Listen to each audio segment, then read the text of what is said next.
This is called Using Your Brain to Arise to Brilliant Health. Here's your brilliant brain. You ever feel like the cogs were moving ahead there? All right, this is about Karen, the lady I told you that had the multiple chemical sensitivity that we couldn't find answers for her, that she was living isolated in her home.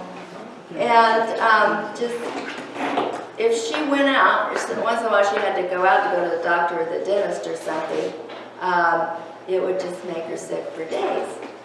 So she called me and asked, or she sent me an email and asked me if I'd heard about the dynamic neural retraining system, and I said no, but I'll find out about it for you. So she put a testimony up on YouTube, so let's watch it. Hi, my name is Karen. This is my statement about Annie Hopper's dynamic neural retraining system. You can find the dynamic neural retraining system at http://www.dnrsystem.com. The system is based on the principles of neuroplasticity, which means the brain is plastic in that it can change.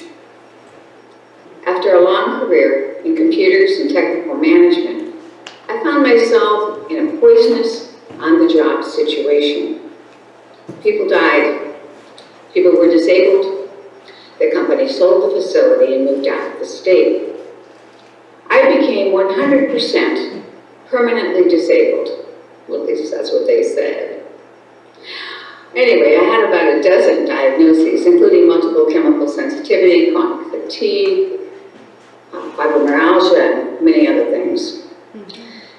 At first, I couldn't complete a sentence, and I had trouble writing my name. In the following 17 years, I attempted to get better. I did a lot of research. I was the supplement queen.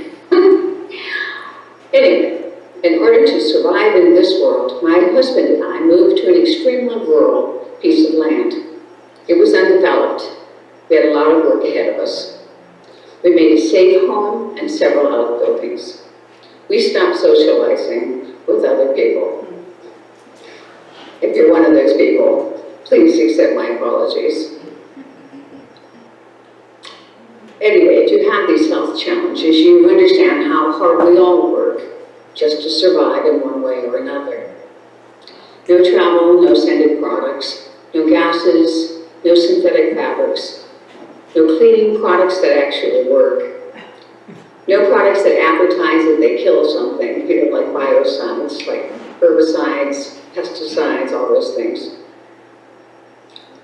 I can't wave at anybody from a distance and be friendly because they might actually walk over to you and they would be drenched in fabric softener and detergent and not even know it. You can't talk on the phone because you could start shaking uncontrollably. You can't go to a concert or eat in a restaurant and certainly can't work. Well, all of that was the past. In September of 2011, my cousin sent me a link to the New York Times pictorial essay entitled, "Everything Makes Them Sick." On page 22 of the photos, there was mention of a new technology which had enabled the photographer to recover sufficiently where she could do the essay. I sent copies of this link to a few friends, including my retired doctor. Well, sweet Dr. Joe did a little research and found Annie's site, dnrsystem.com, and emailed the link to me. That was the beginning of my new life. I have been told by a fantastic doctor and learned through research that some chemically sensitive people get better, but none of them get well. That is no longer true, thanks to Annie Hopper. She had years of professional experience with the brain before she became chemically sensitive, and that put her in the perfect position to put together the dynamic neural retraining system and heal herself first, and then through grace, share the information with others. the DVD version of the DNRS course became available in September of 2011. I ordered it. I started the course on November 16th.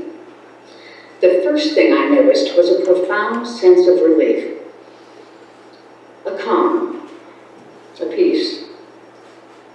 I could actually feel my brain, and it didn't hurt. It was a little tired at first from the exercise, but fine. Then I became aware that my sense of smell had returned to normal. I had numerous experiences where I simply didn't notice a smell that would have been overwhelming to me a few days before. The pain was fading away, the anxiety and anger subsided, the humor returned. The fear was replaced with anticipation of an opportunity for retraining. I was able to go to a dentist office which had, in the past, made me ill for 2 weeks after a visit. I went there intentionally for training. When a reaction started, I used my new tool set and stopped the reaction. You cannot muscle your way through a toxic exposure. That doesn't work. But you can interrupt it, given all of the instructions in Annie's DVDs, and rewire the limbic system to take a different path. The next time I returned to that dentist office, I had no reaction at all. None. By December 5th, I declared myself well. Absolutely amazing. There are many other examples which prove to me that this dynamic neural retraining system did indeed work for me. I have no doubt about it. Did I used to dare to dream that I could actually get well? No. Did I, like all of you, fear going to the hospital, knowing that they could kill us for sure? Sure. But those days are over now. My entire world has changed for the better. I can hardly fathom the realm of possibilities before me now. I highly recommend the DNRS course to anyone who's ready to get well. Once you are well, you can determine your own future without the wild constraints that we've all experienced. You may wish to go out and hug life in a brand new way. You will be a new person, a combination of your pre-sick self and all the knowledge you've gained during your illness. May our good Lord bless Annie Hopper, her friends, our fellow DNRS participants, and the resulting happy families. God bless us all. Good luck to you. Amazing story, isn't it? Yeah. She tells it so well. So that, you go on computer and come up with that, or you have to write to somebody? Oh, you can, here's the, let's get back to our slideshow. It's right in your notes here. Here's the link to the DNR system. Page 82. I wrote down the capital DNRS video.wmv. That was up there. Oh, this is the link to Karen right here. You've got that in your manual too. What page are we on? 82. 82. It's right. By the way, if any of you want a digital copy of this manual, just send me an email and I'll send it to you, because I have a lot of links, especially in this particular I would presentation. like to have a copy and send to my sister. Yeah, well, just send me an email. I have cards up here with my email address on it, and I will just email you it. I will email you the manual in a digital form.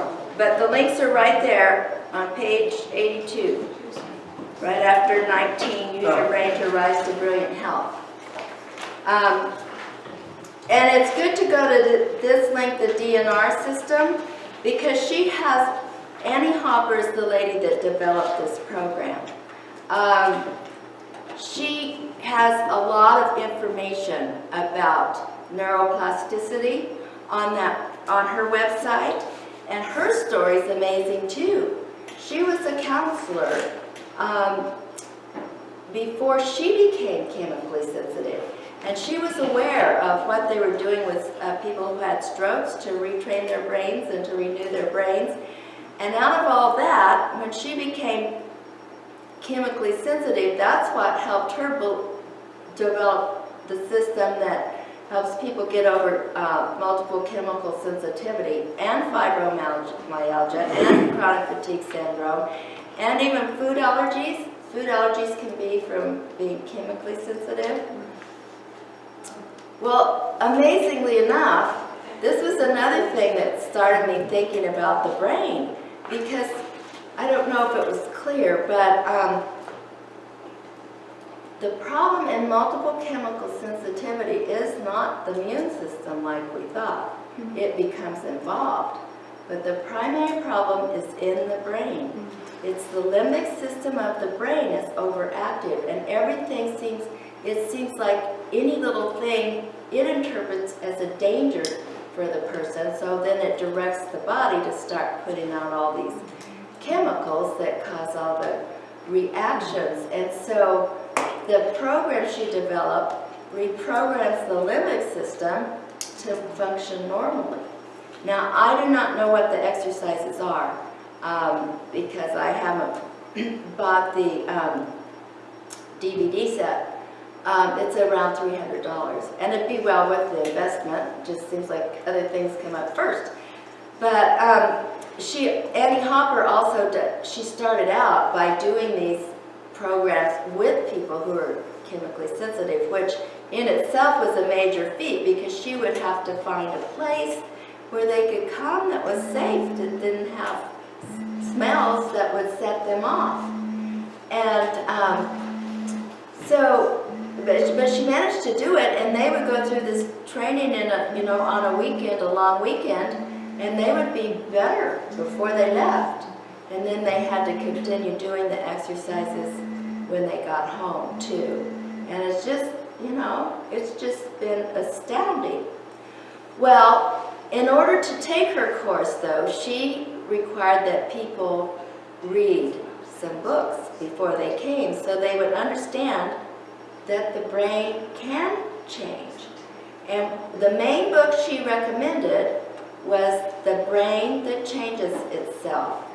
Stories of Personal Triumph from the Frontiers of Brain Science. This is Dr. Norman Deutsch. He's a psychiatrist and a researcher.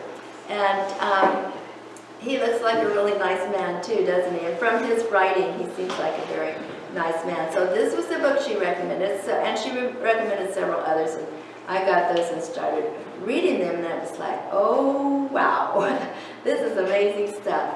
So, so again, we'll just repeat what I said was said about the brain when I was in medical school.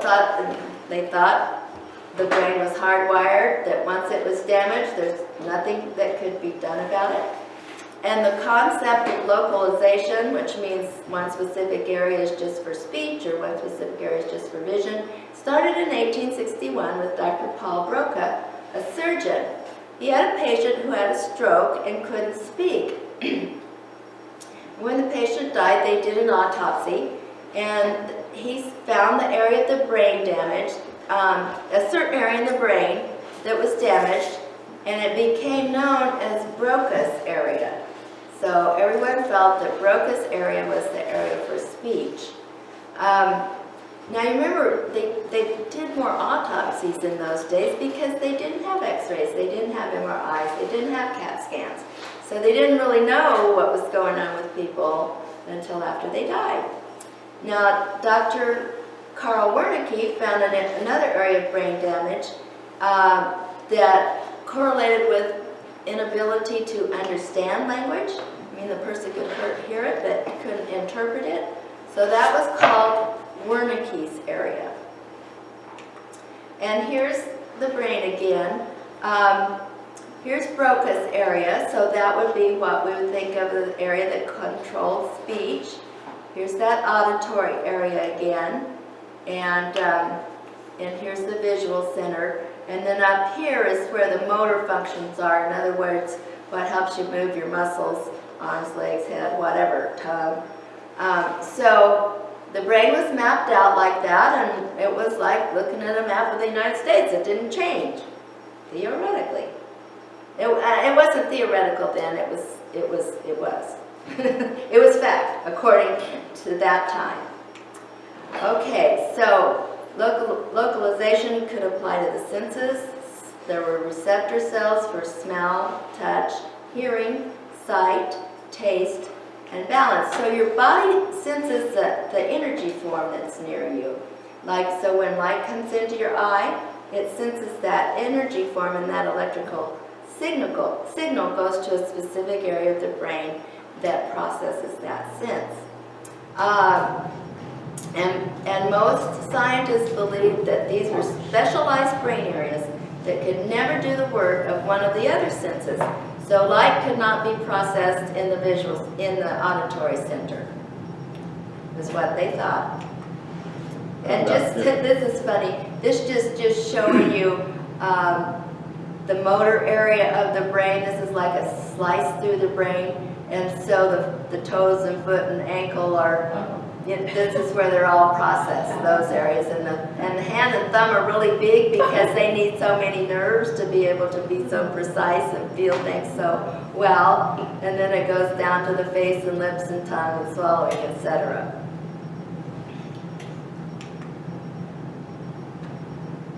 Now, unfortunately, that concept of localization went too far.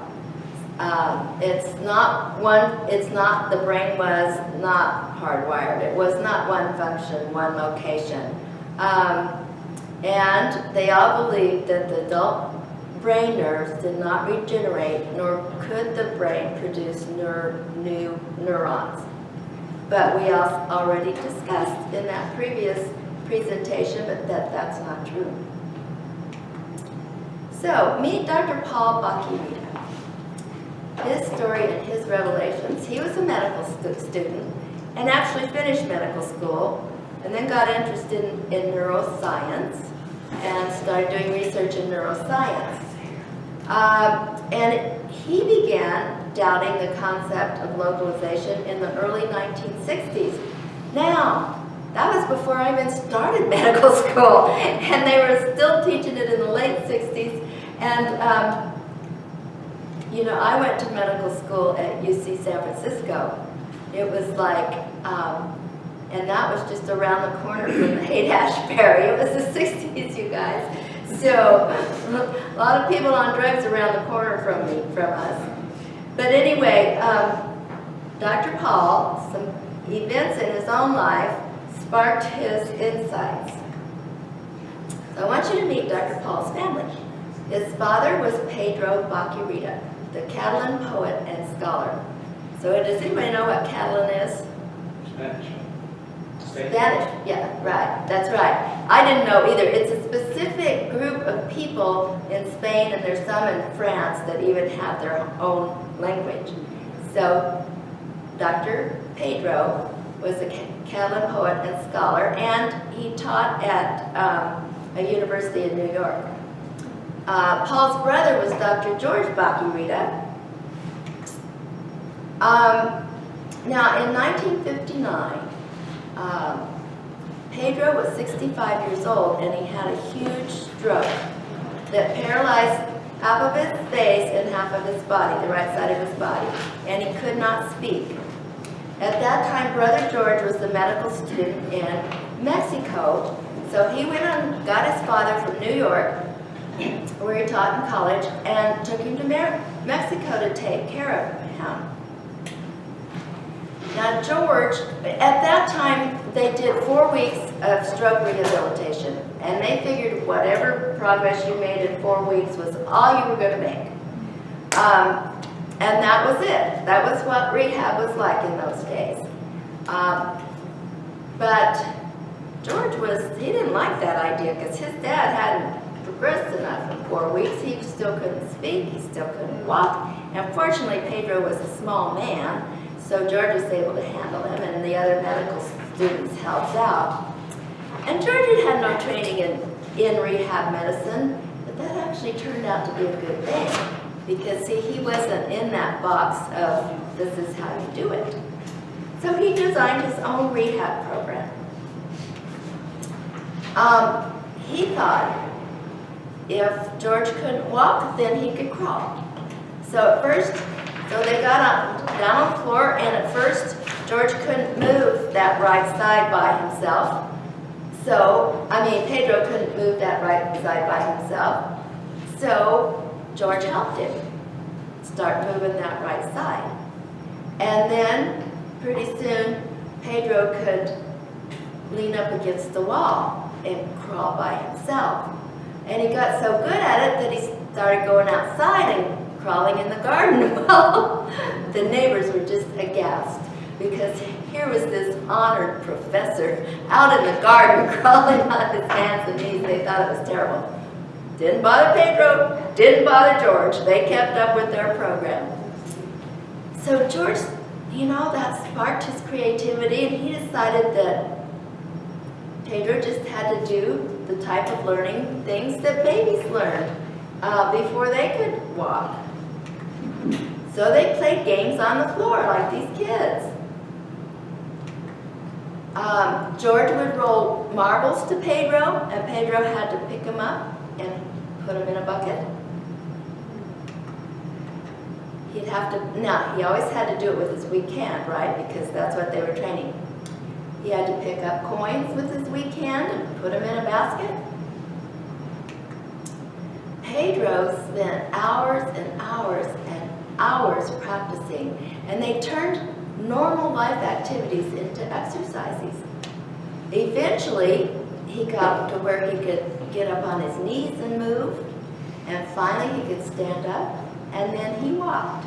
And during that process, his speech recovered. Now, he was a writer, and they had typewriters in those days. How many people did their term papers on typewriters?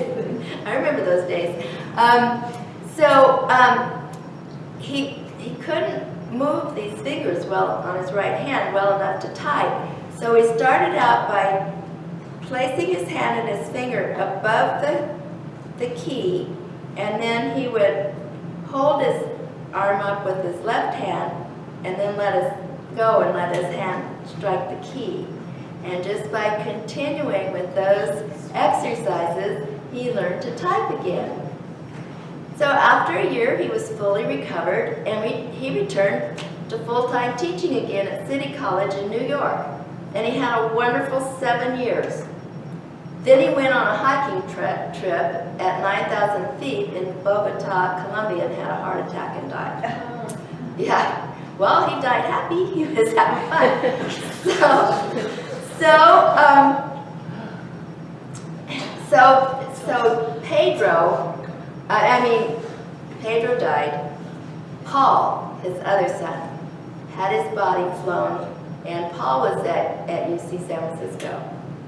And he asked a very good friend of his, a lady pathologist, to do the autopsy on his brain, on his father, because, again, they didn't really know what had happened in his brain from that stroke. So a huge part of the brain had died. It was just huge. And the pathologist called Paul and said, "Paul, you've got to come down and see this. You won't believe it." Well, Paul was like, didn't really want to look at his dad's brain, that's kind of creepy. But he went down there, and sure enough, there was a huge area of his brain that had died, all the way from the brain stem, deep and low in the brain, all the way up to the cortex. This huge area had died, and there was no way he should have recovered by the way they were interpreting things in those days. 97% of the nerves going from the spine to the cerebral cortex had died. That meant that the brain, so all of those functions, if it was true that everything was localized in the brain, and if you had to, if your speech area was damaged, you should never be able to speak again, because all that area was dead. But see, Paul had already been thinking about that the brain worked differently. And so he was beginning to realize that the brain had to be plastic if his dad had recovered that much. And so after Dr. Paul started working with people, and he found that people could reorganize their brains even 20 years after they had had a paralyzing stroke. Dr. Joe, did you turn on that? I don't think I did. I'm sorry. That's okay. So here's the neuroplasticity concept. Neuro is for neuron, the nerve cell. Plastic is for changeable, malleable, modifiable. So plastic means change. So Dr. Paul embraced this paradigm shift, and he went back to medicine at 44 years old, med school. He went back to medical school and did a residency program, one in neurology and one in rehab medicine, which would go together really well. And he particularly focused on treating strokes, especially the late rehabilitation patients. He developed computer video games to train patients to move their arms again. And all of his, he copied what his brother did. His programs imitated real life activities. So he would take patients that their other doctors had said they had plateaued and they couldn't go any farther. Dr. Paul took them and kept working with them because he realized there were stages of development in the brain. There were stages of repair. First, there were stages of learning, and then you had to give the brain a little while to consolidate all those new pathways and make sure those were working well. And then you could institute eventually more exercises that would bring them to the next level. And during that consolidation phase, it might not look like anything was happening, but the biologic changes were taking place internally to help the new skills become more automatic and refined. Then along came another scientist who proved that there could be sensory rewiring.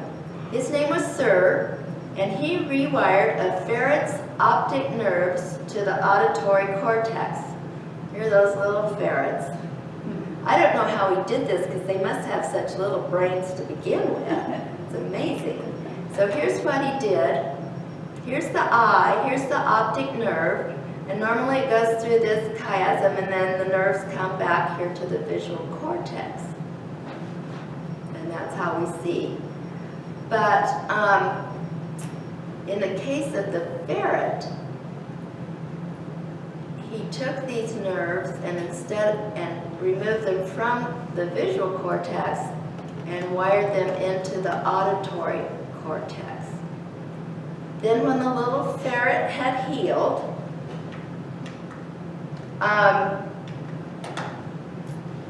they let him start seeing, and they had electrodes on his brain, and as his eyes moved around, what areas started firing in the brain with the electrodes implanted there? What areas started firing with this rewiring process?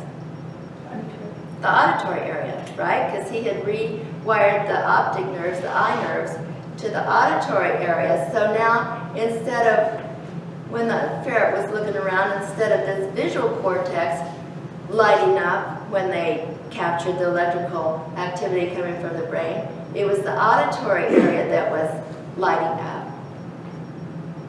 That means the body, any sensory area can function to interpret any sense if it has to. It can rewire, so the sense of taste could be sensed in what previously was the sense of smell or something like that. They can take over for each other. The brain is not hardwired, it's plastic, it can change. That's what it means. The brain can change and it can heal.